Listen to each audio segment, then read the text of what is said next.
Well, hello my friends, CS News Live here. In today's video, Heroic got a technical loss because of a SnapTap, a new scandal with Maniac, and it's nasty. Faze lost to the world's 29th team, and tons of other exciting CST news. So without further ado, let's get straight to it. And I think we shall kick off today's video with HLTV, which is constantly evolving. This time they've expanded the team rankings. Instead of the usual top 30, you can now scroll all the teams to the rank 269, including junior and women's teams. And it's only 269 because the rest are simply not on HLTV. By the way guys, it's now easier to find drillers in the rankings. They've climbed to the 85th place, jumping a massive 79 spots in the latest update. I guess we'll either have to start covering the top 40 or even the top 50 teams, or just focus on the most interesting ones. Speaking of the updates, we just couldn't skip the latest CS2 patch. It mostly focused on fixing critical bugs with collision and inconsistent jump heights, but what really caught our attention were the lines of code that got tweaked. All references to the operation, charms, and other leaks that had been floating around for a while were replaced with one word: season. And here guys, we just have to speculate. I mean, are Valve just trolling all of us, or is the new operation, or should I say season, dropping sooner than expected? But if you thought that's all, no. Valve just wouldn't be Valve if they released an update without some bugs and issues. Players with low-end PCs, I mean, my thoughts are with you, because these bugs could just fry your GPUs. For example, here the screen and textures just darken and you can literally see everything through smokes, which is basically classic Valve. While everyone's waiting to hear from Valve on whether the operation will drop or not, players have been sharing what they think the game is missing the most. For example, KSCERATO suggested adding a new default pistol for the T side. He says that it should be similar to the CT side, where players can choose between the P2000 and the USP. KSCERATO thinks that this would give players more flexibility to pick what they feel most comfortable with. But honestly, my friends, even if they add the new pistol, it feels like the Glock will still dominate, as USP dominates the CT side, just because players are used to it and they know how to play with it. So a new second pistol for the T side could be probably more situational, an alternative that no one will actually use. Guys, if you have any thoughts about adding a new pistol to the T side, just drop them in the comments below, because it's interesting to see what the community thinks. Now to some interesting news. Remember how in the last video we mentioned that Virtus.pro were expecting roster changes? Well, they've already started. And the first move was to kick out their coach, who had only been with the team for 92 days. This change supposedly happened because the players didn't respect the coach and didn't take him seriously, which led to an eventual loss of authority. So VP had to make a switch, and now their analyst Pasha Nozhe will coach the team. And bros, you know what? It feels kinda strange, but on the other side, it's very logical. You see, first VP's management decided to bring in Electronic for like $1.5 million,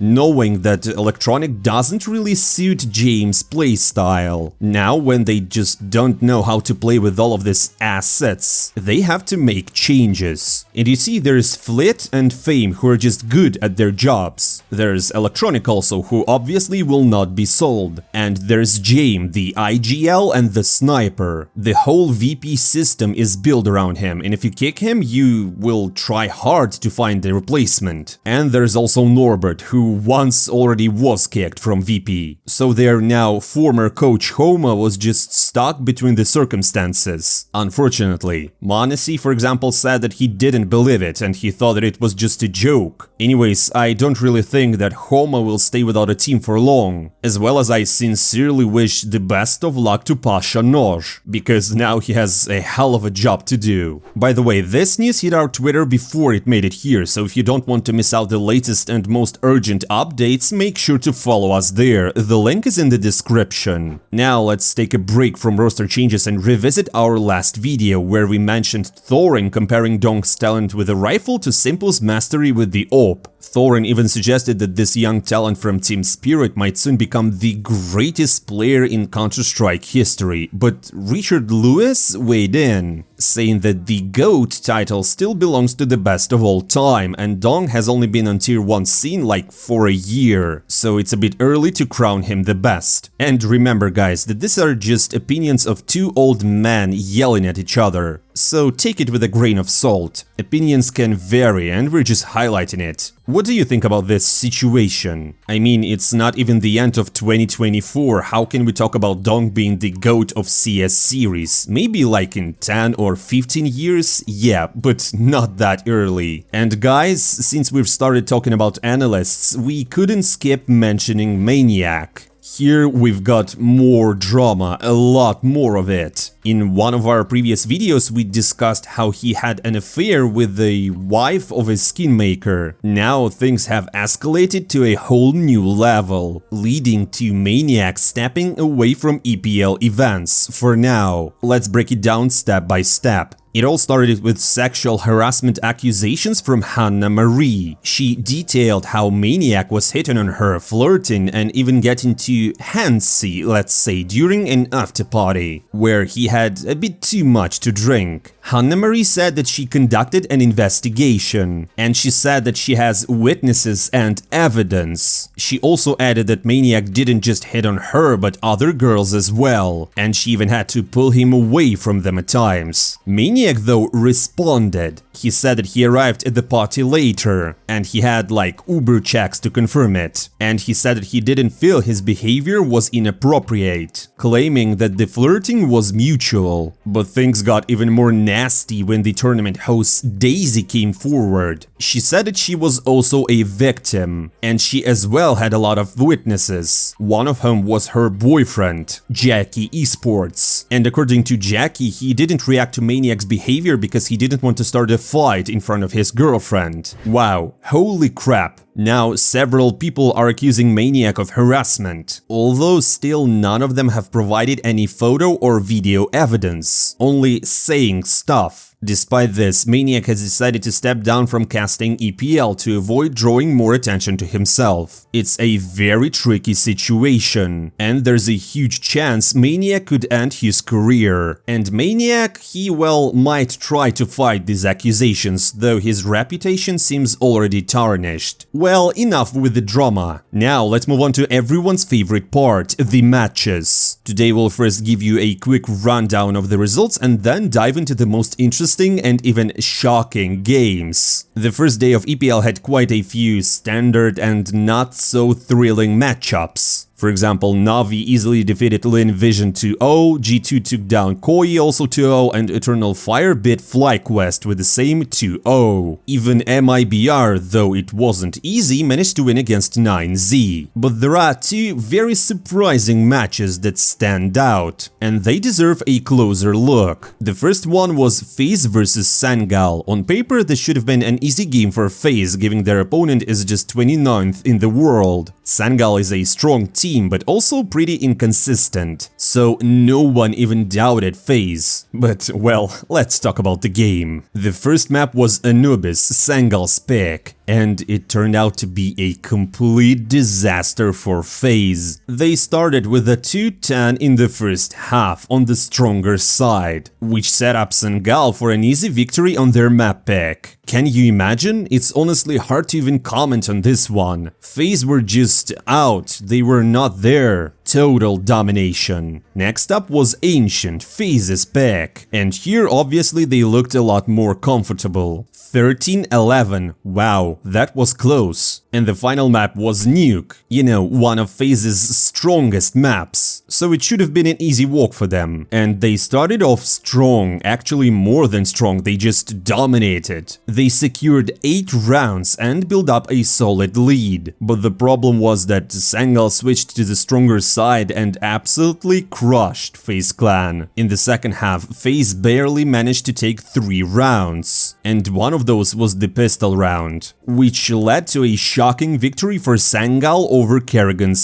squad. Yeah, well, that was surprising. But we've got another standout match, and it's between NIP and Heroic. The first map was Ancient, and it was pretty even. And eventually, in a tough fight, Heroic won it. But between the maps, Stasis was caught using SnapTap, because, you know, ESL banned SnapTaps from LAN events, which led to NIP getting a technical win on the first map. This sparked a lot of memes and a lot of controversy. Supposedly, Stasis didn't use this feature on purpose. It basically happened because he connected to a new PC with the same keyboard he used previously, and this feature SnapTap just turned on automatically. And here suddenly m0NESY came to the rescue. He said that these things happen, and Stasis probably just didn't know. But obviously they got a technical loss, and it's quite a fair decision. At least people will be careful now, though Stasis himself said that he didn't feel anything, like it wasn't there. But what made it even crazier was that Heroic had actually won the map in terms of score, but due to technical loss, the map went to NIP. Next, the action moved to the second map, Nuke. Here, Heroic absolutely crushed NIP's defense. Nothing seemed to work for the ninjas, and Heroic kept up the domination, leading to a comfortable win on the second map. And the decider was Vertigo. NIP started off strong with a brilliant T-side. They won 7 in a row, only dropping 5 by the end of the half. After switching sides, they continued their domination, winning 6 more almost back to back. And my friends, just listen to this. NIP is the first team to win a best-of-3 series by technically winning only 1 map. But even after this, the main topic of discussion was the technical loss due to SnapTap.